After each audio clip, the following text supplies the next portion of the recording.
Okay, it's officially 9:30. We'll call the meeting to order. We'll start off with the Pledge of Allegiance.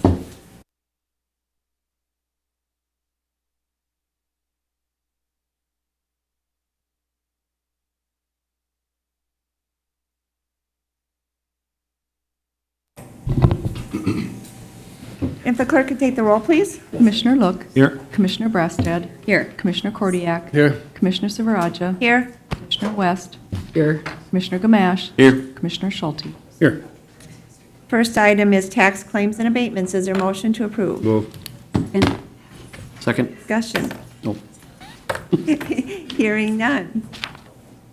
Roll call vote. Commissioner Brastad. Aye. Commissioner Kordiak. Aye. Commissioner Silveraja. Aye. Commissioner West. Aye. Commissioner Gamache. Aye. Commissioner Schulte. Aye. Commissioner Look. Aye.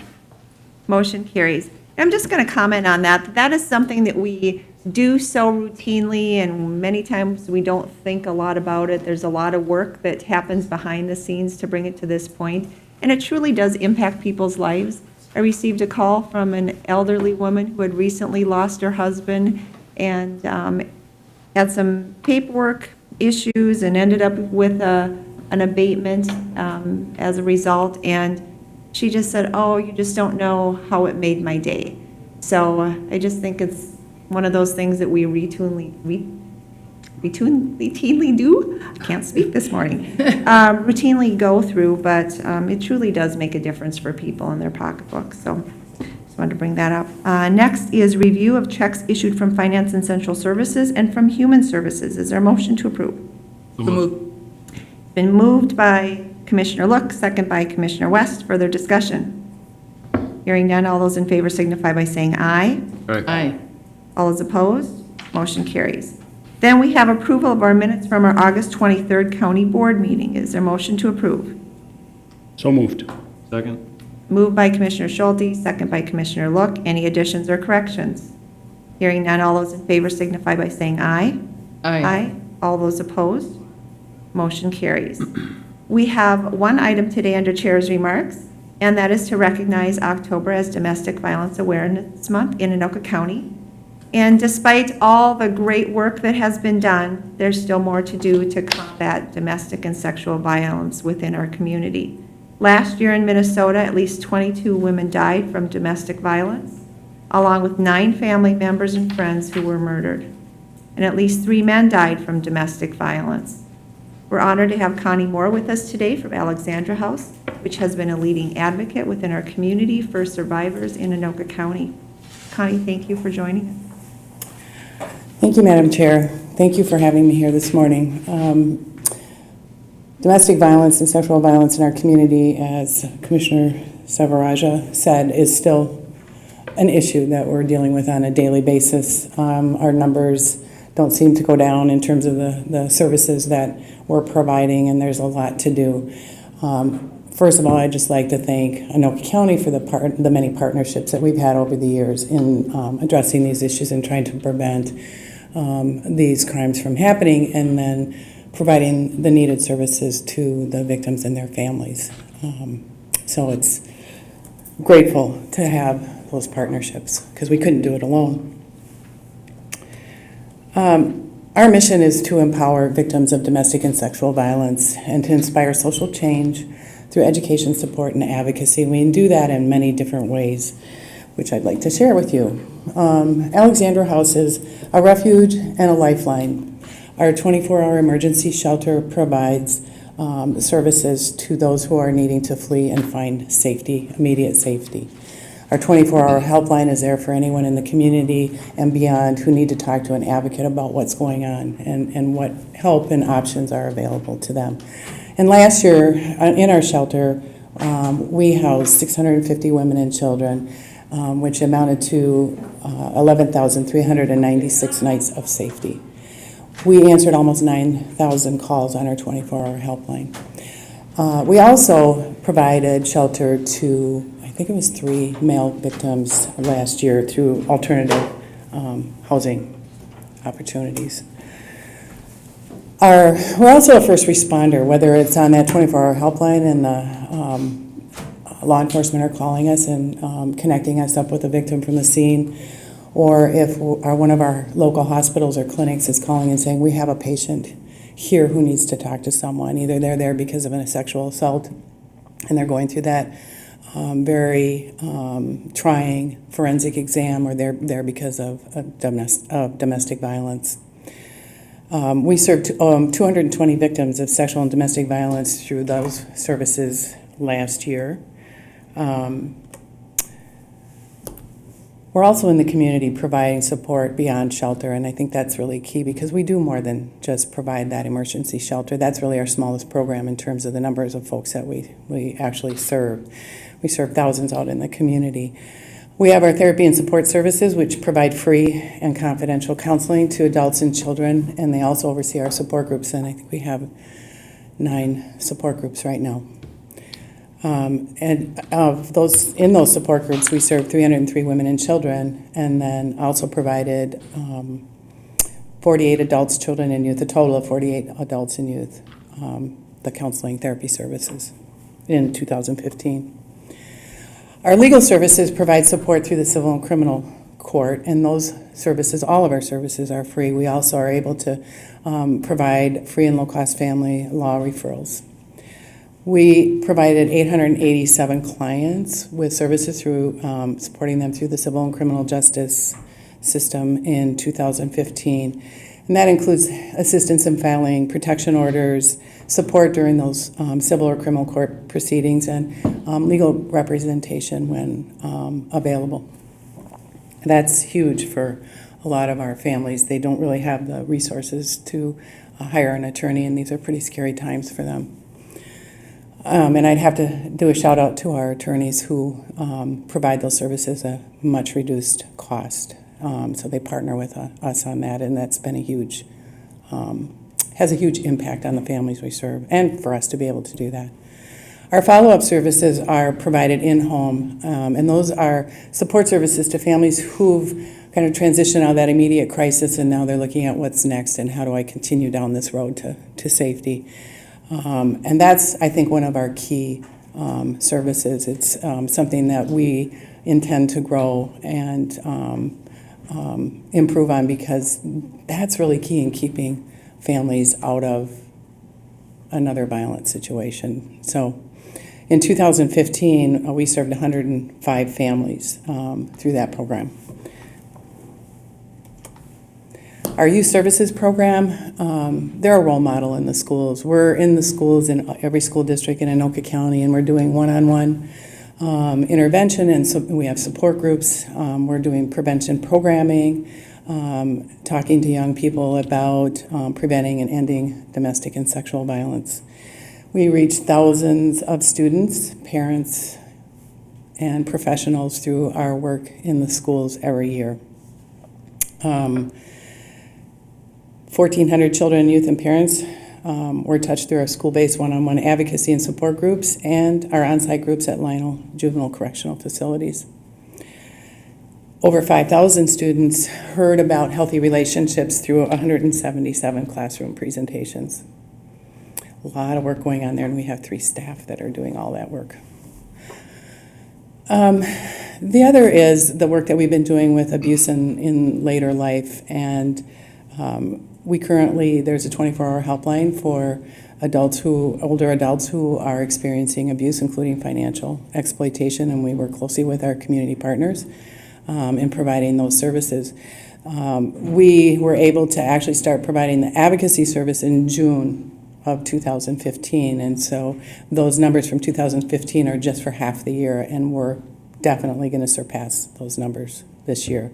Those are really complicated situations for older adults. They're dealing a lot with, this might be someone that is their child or another trusted and cared for family member or friend who is causing this harm, and that's a really difficult situation for these older adults. So that program has not only been enlightening to us as an organization and how we do our work, but also what's going on out in the community. We've just started really scratching the surface of the work that needs to be done there. We're also a resource. So we provide community education and professional training informational presentations. We do community outreach to those who ask for those services. And in 2015, we reached 3,800 community members through those services. We also, through that, are a mentor for folks within the community. And in 2015, we increased awareness of 3,443 community members through various presentations. Sometimes get asked to come in and facilitate dialogues or conversations about these issues, so it's not really so much of a training, it is how can we be better at responding to these issues and what's our role. In total, last year, we provided services to 3,096 unduplicated women, men, children, and youth. And as I said before, almost 10,000 calls on our 24-hour helpline.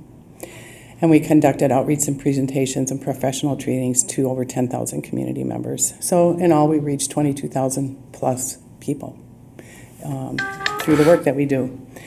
Sometimes we get asked a lot of questions about who do you serve.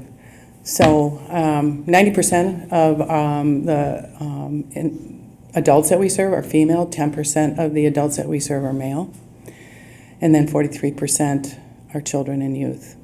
We have a wide range of ethnicity and race, age, all sorts of diversity in the community that we serve. And so you can see that from our chart. I'm not going to go through all of that, but ages, 73%. Well, no. I think it's interesting. The largest group that we serve is between the ages of 35 and 44, that age group. And that's been pretty consistent over the years. 73% of the individuals that we serve are Anoka County residents. 83% have reported incomes that are 100% of federal poverty guidelines, that fall below 100% of those guidelines. And the third leading cause of homelessness among families is domestic violence. And if any of you saw the Wilder Research Report for 2015, the only area that really saw a significant increase in homelessness was those families who were victims of domestic violence. There was a 15% increase. That's a huge challenge for the families that we serve. This gives you an idea of where our funding is coming from. The state of Minnesota, through the Department of Public Safety, Crime Victim Services, provides a large amount of our funding for the work that we do. Our individuals is 8%, corporations, foundations, and community organizations are 8%. Events 4%, United Way is 12%, and then government fees for service are 15%. One of our goals is to obviously continue to expand the diversity of our funding base, and we are working on that every single day. When I started at Alexandra House about 15 years ago in this position, I can't believe it's been that long, our individual contributions were less than 1%. So we've really worked hard to increase that, along with corporations and foundations. So a lot of good work is being done in that area. And I would be remiss if I didn't mention our volunteers, who without we could not do what we do. In 2015, our 108 volunteers contributed almost 8,000 hours of time. And if you calculate that based on the standards that are out there for volunteer value, is $194,415. That is huge, huge. When you have a 24/7 facility, you really need those volunteers. Our expenses, I think the big piece is that I know that in 2015, it was 84% of our funds went to direct services, to our program services. So we run a pretty tight ship. But this kind of breaks down for you based on our programming where a lot of our dollars. So our housing and supportive services, and that includes our shelter, are 52% of the take up 52% of our expenses. And our community program, even though we serve many more folks through the community, is only 31%. This was 2015, and that's because having a shelter and running a 24-hour facility is It's a pretty expensive thing to do. So our hope is to prevent people having to come into the shelter and providing them with the services they need to stay in their homes or find new housing without having to do that. And of course, our volunteer opportunities. Shelter advocate within our shelter, our on-call hospital advocates. Without them, we would not be able to do what we do in the hospitals. We have a 100% response rate to the hospital. So 100% of the time we are getting someone to the hospital, and sometimes that might be 3 or 4 in the same night to respond, to help those victims and their family members or friends who might be there. We work a lot with what we term as the secondary victims who are there to support their loved one. Our child care volunteers always need child care volunteers. And kitchen and facility volunteers. We serve 3 meals a day. And so help in that area is always welcome. And then we have group opportunities, so special projects. We just had a group, you might have seen on our Facebook page, of 3M volunteers who came out and did some landscaping for us, and that was awesome. That's just not something that's in our budget, but so finding folks out in the community who want to help us with those kinds of things is really helpful. So we thank them. And just at the end, just support. Thank you for your support. We thank everybody in the community for their support. For their willingness to look at these issues, to talk about these issues. And we see that every day with our Walk for Hope coming up on September 24th. We really see it there, where we have hundreds of folks who come to that event and participate in that event because they care about those issues. So thank you very much. Okay. Well, I want to thank you, Connie, for the work that you do. And I would ask my fellow commissioners to join me in supporting Resolution 2016-114, proclaiming October 2016 as Domestic Violence Awareness Month in Anoka County. And I would offer the resolution. Is there further discussion on that? Hearing none, all those in favor signify by saying aye. Aye. All those opposed? Motion carries. And Alexandra House will be hosting its 12th annual Walk for Hope on Saturday, September 24th at Bunker Hills Regional Park. The Walk for Hope supports Alexandra House comprehensive services for survivors of domestic and sexual violence. And I hope that you will be able to join them in helping every family to live free from violence. Based on all the numbers that you saw, clearly we do have a lot more work to do, and just appreciate everyone's support. Registration is from 8 to 9 a.m., and it's always a fun event. It's for the entire family, so bring your children as well and go out there and have a wonderful time. You can bring your dog, too. Yeah. And supporting a good cause. So. Yeah. All right. Well, thank you very much. Thank you. Thank you very much. Thank you. And that concludes Chair's remarks for today. We'll move on to Management Committee report. Commissioner West. Thank you, Madam Chair. We have one action item, and as the Management Committee recommends adopting Resolution 2016-M5, it's authorizing the execution of emergency fund grant agreement with the Minnesota Department of Public Safety.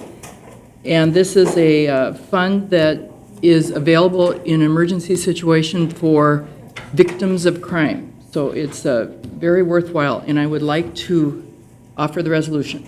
The resolution has been offered by Commissioner West. Further discussion? Hearing none, roll call vote. Commissioner Kordiak. Aye. Commissioner Silveraja. Aye. Commissioner West. Aye. Commissioner Gamache. Aye. Commissioner Schulte. Aye. Commissioner Look. Aye. Commissioner Brassad. Aye. Motion carries. And the rest is informational, and that concludes my report. Thank you, Commissioner West. Now we'll move on to Transportation Committee report. Commissioner Schulte. Thank you, Madam Chair. Our Transportation Committee met on Friday, September 2nd, here in the Government Center. We have a couple action items for you today. The first, the committee recommends approval of a resolution authorizing conveyance of property to Alderwoods LLC, located in Coon Rapids and associated with the reconstruction of Foley Boulevard from Egret to Northdale. Is there an offer of the resolution? I'll make that. Resolution has been offered by Commissioner Gamache. Further discussion? Hearing none, roll call vote. Commissioner Silveraja? Aye. Commissioner West? Aye. Commissioner Gamache? Aye. Commissioner Schulte? Aye. Commissioner Look? Aye. Commissioner Brassad? Aye. Commissioner Cordiak? Aye.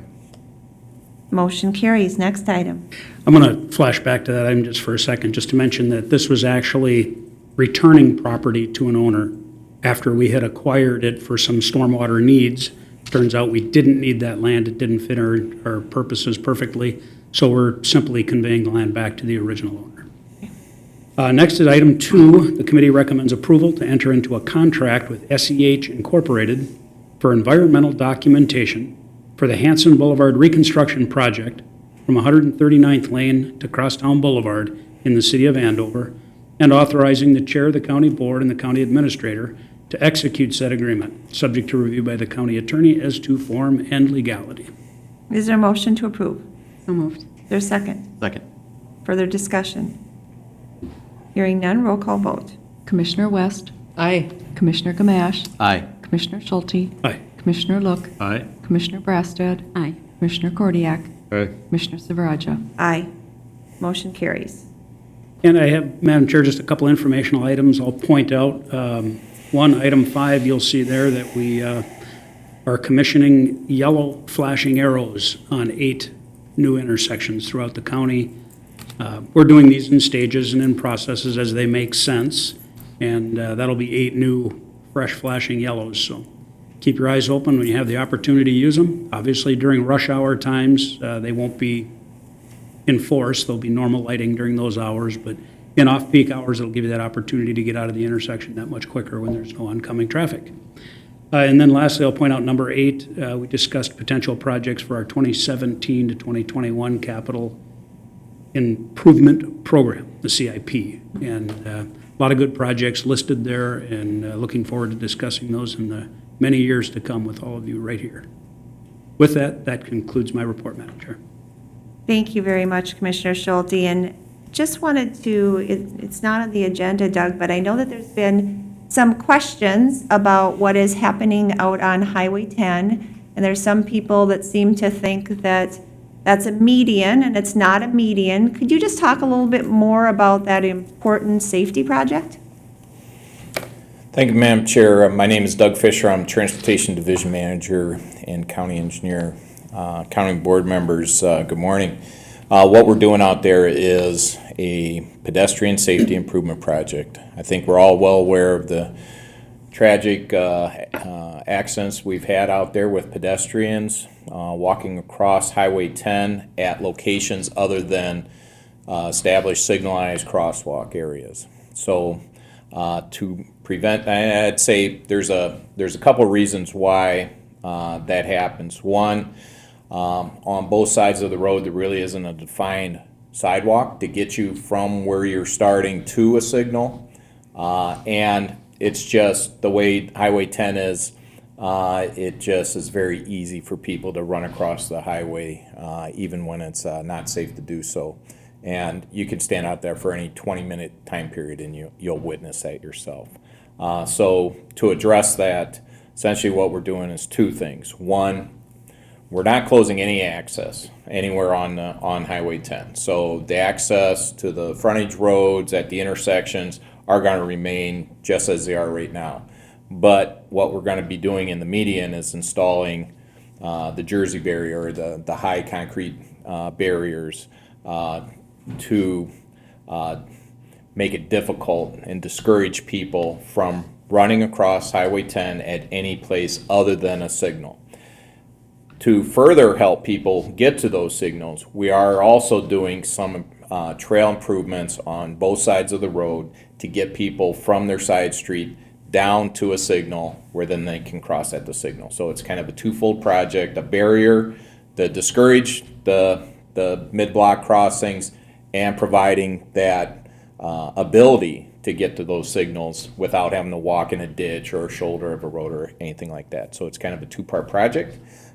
Yes, that has started. If you've driven through there or crawled through there, obviously to do that work, we have some lane closures, and but it should be a fairly quick project. Hopefully, we'll get in and out and make it safe once and for all for those pedestrians. You know, I think it's important, first of all, that Highway 10 is not a county road. It's really not something we're responsible for, but we have, I think, worked very hard to try to get various improvements done along Highway 10 because of our constituents that are impacted and local businesses as well. There have been some that have questioned the Jersey barrier and wondering why we are promoting having pedestrians crossing Highway 10. This in no way is promoting having pedestrians cross Highway 10. This is the reality that they are crossing Highway 10. We just want to make sure that they're doing it in a location that's safe. And frankly, those businesses that are along that area, they rely on some of those folks being able to actually cross that road because they are their employees. So I think that that's important as well.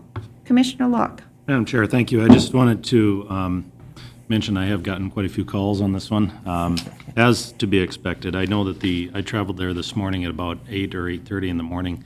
The contractor's doing a fantastic job of keeping those lanes open, and we want to encourage them in that, obviously, because Highway 10 is somewhat of an issue to begin with. We don't want to make that any worse.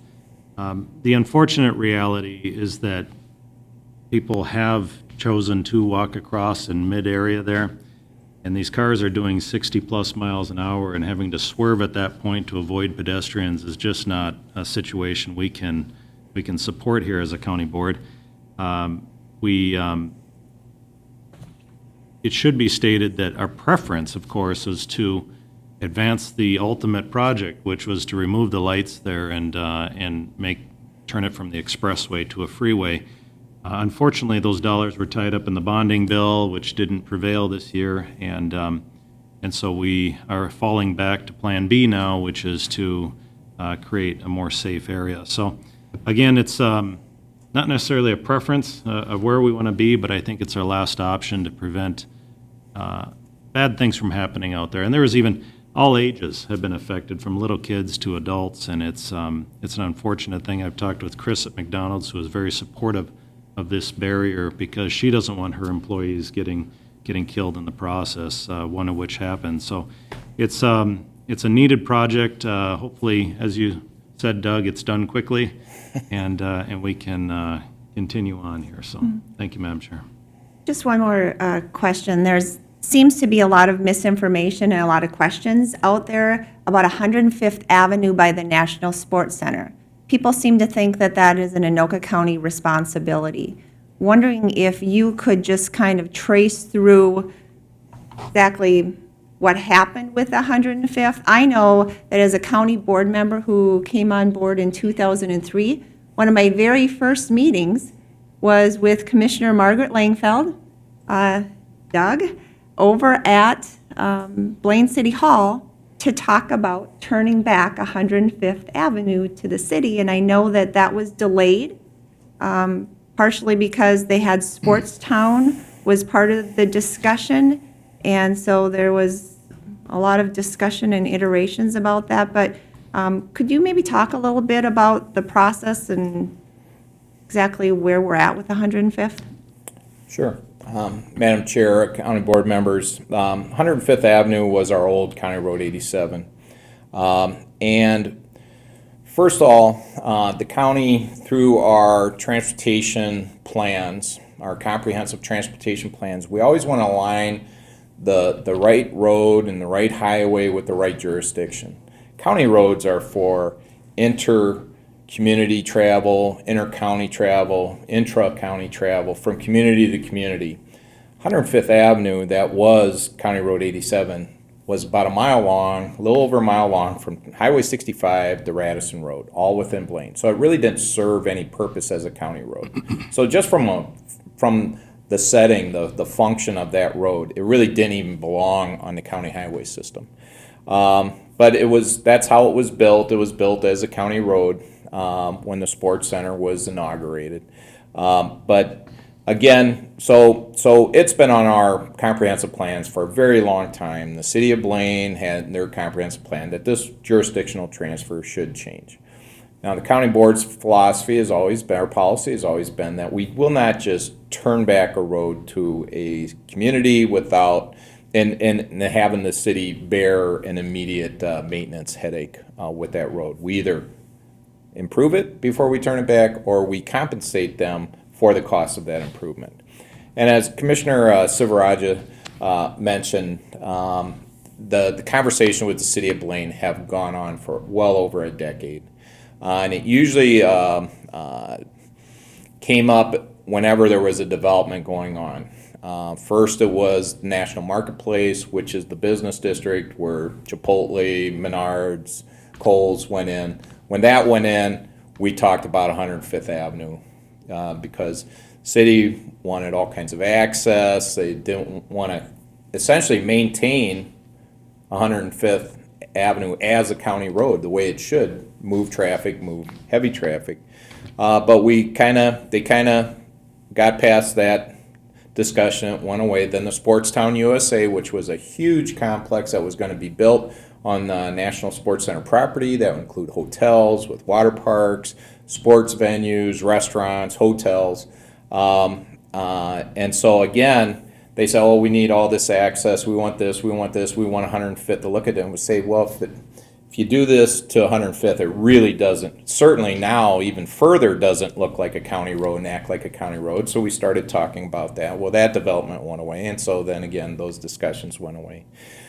And we were on and off talking about that jurisdictional transfer. Again, the county and the city both knew that this jurisdictional transfer needed to take place. It was just, how was it going to take place?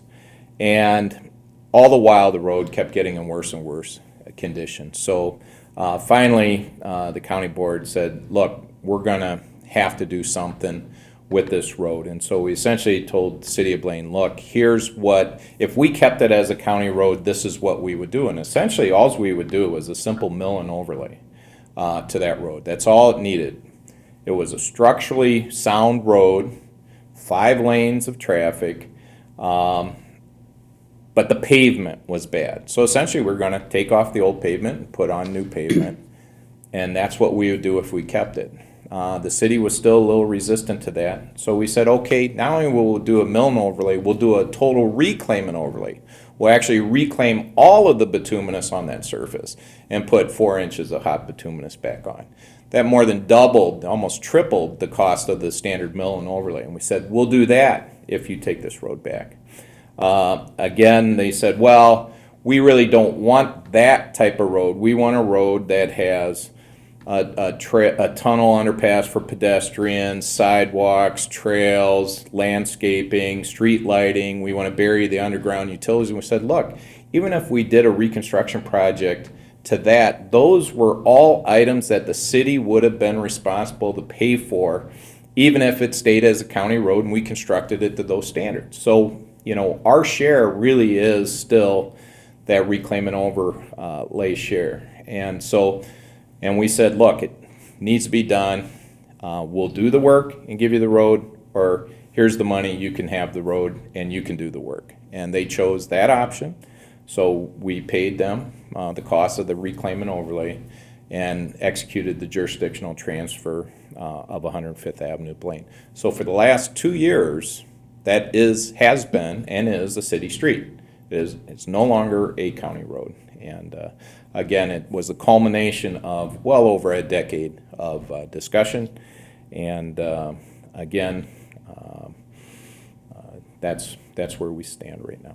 And I believe it was something like 1.1 million, I believe. That is correct. Was paid to the city. So essentially, the reason that the road has not been fixed at this point was they were hoping to get bonding money, which frankly was in the bonding bill until it was killed in the last few minutes in the Senate by adding Southwest Light Rail to the bill.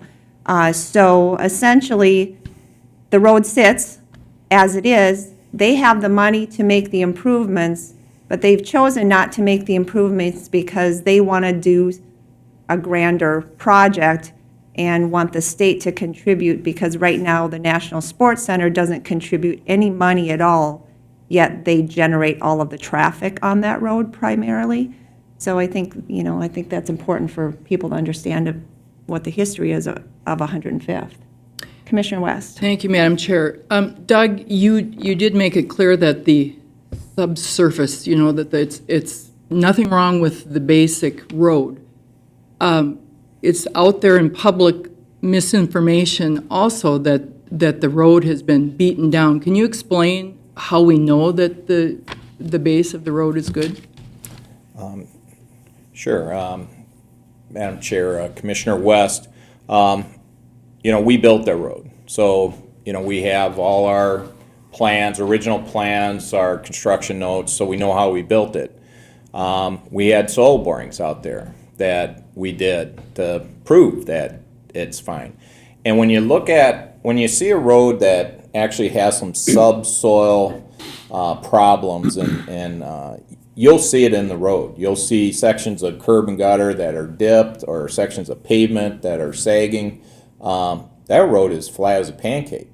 The pavement is in horrible shape, and that's what everybody's feeling. But you will not see the dips and the distress, the shoulder dipping out, or even a whole hump in the road out there. So the road is solid. The core is solid. It's just the pavement has a lot of distress to it. And Madam Chair? Yes. The city understands that now? Yes. Too, right? Yes, Okay. that is correct. Thank you. And that's why if we were to maintain it, essentially we would have just taken off that top layer of the worst pavement and replace it. And then what we actually paid them for was to remove all of that pavement, grind it up, put it back, and put fresh hot mix on top. So that would have let that road go for another 15, 20 years. Commissioner Kordiak. I'm sure if you're done with that discussion, 105th, can I ask about Highway 10?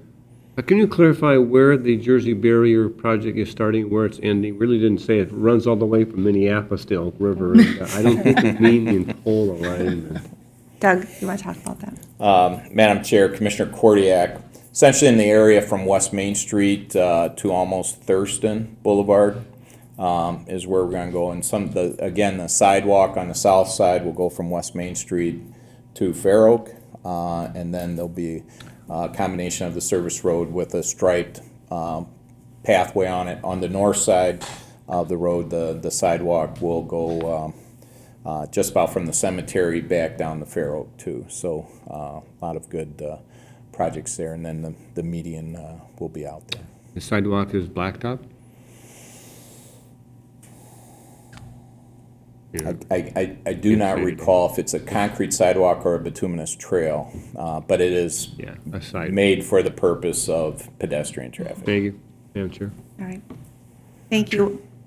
If I could just follow up on that same project out on 10, I've gotten a lot of questions on why don't you just do a pedestrian overpass? Why are we going to all this hassle? Well, a pedestrian overpass is incredibly more expensive. And we know from experience, if you go down to Columbia Heights and look at Highway 65 or Central Avenue, we know that people still cross that grade. To go up the stairs or up the ramp or up the loops to go across and then walk back down is too much for them. They see that at grade and they go. So we don't think that would have cured anything, and it would have come at over twice the price tag. I understand close to $3 million to do a pedestrian overpass compared to the $1.1 million for this project. So that to answer some of the questions that people have about the pedestrian overpass. Thank you. Commissioner. I think MnDOT built a roughly $2 million overpass for people to carry people, especially at 49th. I heard from a lot of old timers about that, and I can tell you there's no given day I don't see people racing across 4 lanes of traffic, 4 turn lanes, in half of them are school students, the others are not, dangling through traffic. So I get it. Yeah. Well, thank you, Doug. I just thought it was important that we get the correct information to the public about those 2 projects, because I think any time that people aren't happy about certain things or have questions, we are certainly willing to take responsibility for the projects that we're responsible for or the roads that we're responsible for. But I think it's unfair criticism of our highway department when there's information out there for frankly, roads that we're not responsible for, so, thank you. Madam Commissioner Chair, Look. Just a quick question. Doug, these are MnDOT dollars or are these county dollars? Madam Chair, Commissioner Look, for the pedestrian safety project on Highway 10, the construction costs, we did get a grant from MnDOT to cover the construction costs, but the county had to lead all of the design costs. So we did bear the cost of the design of the project. So again, for it not having any county road involvement, for the county to step up, MnDOT needed somebody to step up, and the county stepped up to do it, and we took that on, the design of that, at our own expense. And Madam Chair, just for clarification as well, if we were to receive dollars for design on the ultimate project, how long would it take before we could complete a project like that? In other words, what's the life of this improvement? How much time will we be able to utilize this improvement? Oh, this improvement will be there until we move forward with the ultimate hybrid freeway conversion. This is not, again, we're not, the barrier is portable style barrier.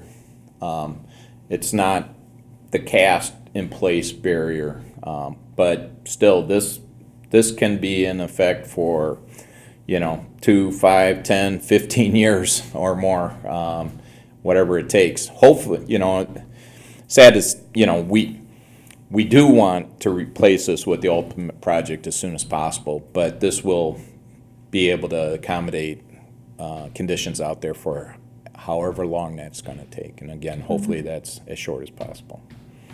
Going back to the money issue then on 105th, we as a county were not able to receive dollars for 105th. Correct. But the city can. Correct. Madam Chair, I'm glad you brought up that point.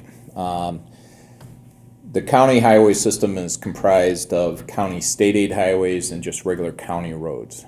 County state aid highways, which is about 75% of our system, do receive apportionment through the Highway Users Tax Distribution Fund, which includes the gas tax, license tab fees, and motor vehicle sales tax. That goes into a pot and gets distributed out to the MnDOT, to the cities and counties per formula. And if it was a CASA route, that would actually help generate in the formula more money for Anoka County to own and maintain and reconstruct that route. Unfortunately, 105th Avenue was not a CASA route, it was a county road. So it was 100% county levy maintained and operated.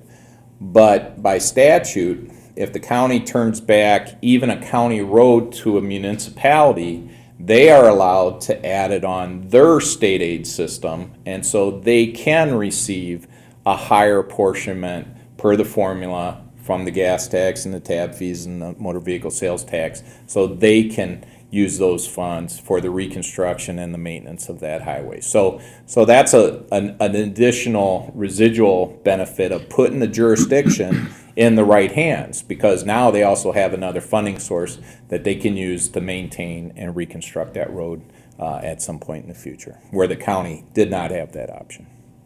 All right. Thank you very much. Appreciate it. Appreciate the good discussion and information. Anything else on that? Madam Chair, just before I conclude the transportation report, I would just urge our residents using Highway 10 to think before you get in the car, look on your iPhone, look on your computer, find an alternate route. It's going to be congested. They're shutting down one lane in each direction, which limits us to one lane in each direction during daytime hours. It'll be open for rush hours, but that is Monday through Saturday. Sunday will be the only day that there aren't lane closures. So please plan ahead. It'll save a lot of frustration. We've got alternate routes. Bunker Lake Boulevard's a great alternate. Cross the river, take the Dayton River Road over in Hennepin County. There's a number of options to get through that without having to sit bumper-to-bumper traffic for a half hour. So think ahead. With that, that concludes my report, Madam Chair. Okay. Thank you, and thank you, Doug. Now we'll move on to Parks and Community Services Committee report. Commissioner Kordiak. Thank you, Madam Chair. There are three items that require our board's action today. They're pretty straightforward. John's nearby, he can clarify. But the first of them is a right of entry agreement with the Metropolitan Council, an entity that we belong and work with in many, many ways. They'd like to utilize a portion of the Riverfront Park to deal with repair and maintenance of replacement of a sanitary system. It runs along the river, it runs into Minneapolis, it runs into the innards of Anoka County beyond this point. They want to use the area as a staging area. It's a relative remote portion, southern portion of the park. It has little impact upon the park. It will not restrict people's use or access to the park system. It may, for brief periods of time, impact the trailways. We can, of course, redirect them across 694 and do the Hennepin County side, so people will still have access. When they're done, they will replace the, I want to say, the meadow or the landed area that they utilize. They will reimburse Anoka County some $11,000 for the opportunity to use that space. And so I don't think that we really see it as a problem for the park system, and I think I'd like to support that and move that item, Madam Chair. Okay, is there a second? Second. Further discussion? Hearing none, roll call vote. Commissioner Gamache. Aye. Commissioner Schulte. Aye. Commissioner Look. Aye. Commissioner Brassad. Aye. Commissioner Kordiak. Aye. Commissioner Silveraja. Aye. Commissioner West. Aye. Motion carries. Next item. Thank you, Madam Chair. Secondarily, while for years and years, Anoka County has enjoyed the benefits of legacy funding, they kind of had redesigned how they utilize and implement and provide for legacy funding. They've asked Anoka County now to go through a process through resolution to submit to them a resolution describing the projects that they like to utilize the legacy dollars upon. As I recall, there's a list here of many of the areas that we would like to do. Typically, you would not normally see them, but today, simply because they are all embedded in our master plan, they are all things that we already have plans on doing in the next couple of years ahead. They're simply asking us by resolution to outline those projects. They then, in theory, will then approve those projects. I don't know that we see any issue or problem with that. It's kind of a new step in the process. Yeah. I would like to offer Resolution 2016 PRK 14.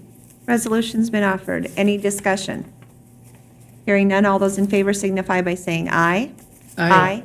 All those opposed? Motion carries. Next item. And as long as I brought you up, John, why don't you pick up item number 3 and talk about the Lionel Lakes project? Pretty straightforward once again. I would be happy to. Thank you, Madam Chair, Commissioners. For the record, I'm John Von Dillendy. I'm the Division Manager for the Parks and Community Services Division. The slide in front of you depicts in the blue line a planned route for a city water main service that the City of Lionel Lakes City Council would like to have installed that would connect basically two neighborhoods on Rochdale Lake, both on the east and west side of the lake, back to a water supply that is down near Lake Drive. So the purpose of this is both to serve the homes on the west side of the lake, which currently are on water or well and septic, as well as providing a circular route for water, so there are connections both on the north and south sides of both of those sides of the lake in the event that there's maintenance needs or there's a fire or something like that. There is water service coming into those neighborhoods from two directions and not just one direction, which obviously could be problematic.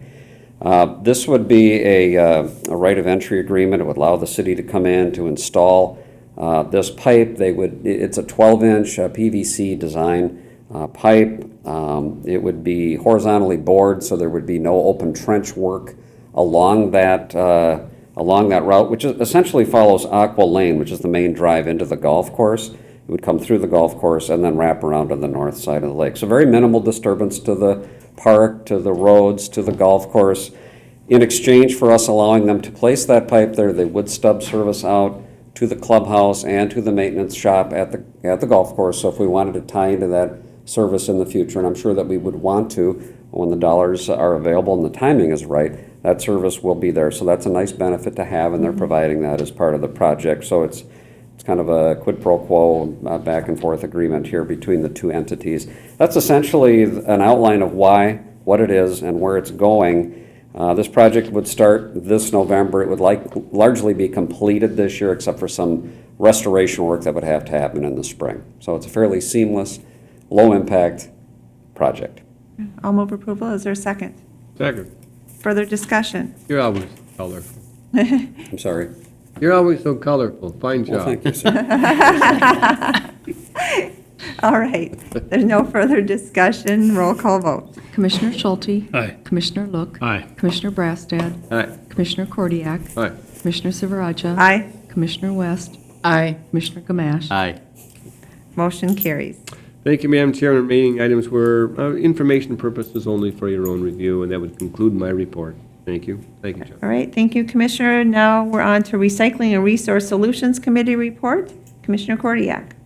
I will make it easy, Madam Chair, and the things that we addressed are always interesting. I find great interest in those things, but for the most part, they were all information purposes. We did have an overview from Great River Energy, as they recognize that they operate our garbage processing facility. They continue to make that work, continue to have a shortage of garbage, but they're making it work and providing for our needs, and for the foreseeable future, we won't have an issue with that, but things have a way of changing this world, but today, we're fine. So that would conclude my report, Madam Chair. Thank you, Commissioner. Then we'll move on to item number 9, consider approving a liquor license application reviewed by and consented by the Township Sheriff and Attorney. And I would move approval. Is there a second? Second. Further discussion? And the reason that this is here before us is that Linwood is a township. Cities do this for their own communities, but state statute for a township, it needs to come through the county board. So that's why this is here today. So I will move approval. Second. Second. Further discussion? Hearing none, all those in favor signify by saying aye. Aye. All those opposed? Motion carries. Then we'll move on to the additional agenda, and that is to consider approving contract C0005288, the proposed retiree Medicare supplemental insurance renewal package with Blue Cross Blue Shield for plan year 2017, subject to review by the county attorney as to form and legality. And I will move approval. Is there a second? Second. Further discussion? Hearing none. All those in favor signify by saying, it's a roll call vote. Commissioner Look. Aye. Commissioner Brassad. Aye. Commissioner Kordiak. Aye. Commissioner Silveraja. Aye. Commissioner West. Aye. Commissioner Gamache. Aye. Commissioner Schulte. Aye. Motion carries. And thank you to Bill Keller for his great work on working on this package. I think that our retirees will be very pleased with where we ended up. So, is there anything else to come before the county board? Madam Chair, Yes. if I could just take a moment, I'd like to remind people that today from 4 to 7 is our Anoka County Sheriff's Office open house. It's a great time for citizens to come in and check out what's going on at the Sheriff's Office and the Tri-County Lab that's located there as well. So 4 to 7 today. Thank you. Thank you. Good reminder. Anything else to come before the county board? If not, meeting is adjourned.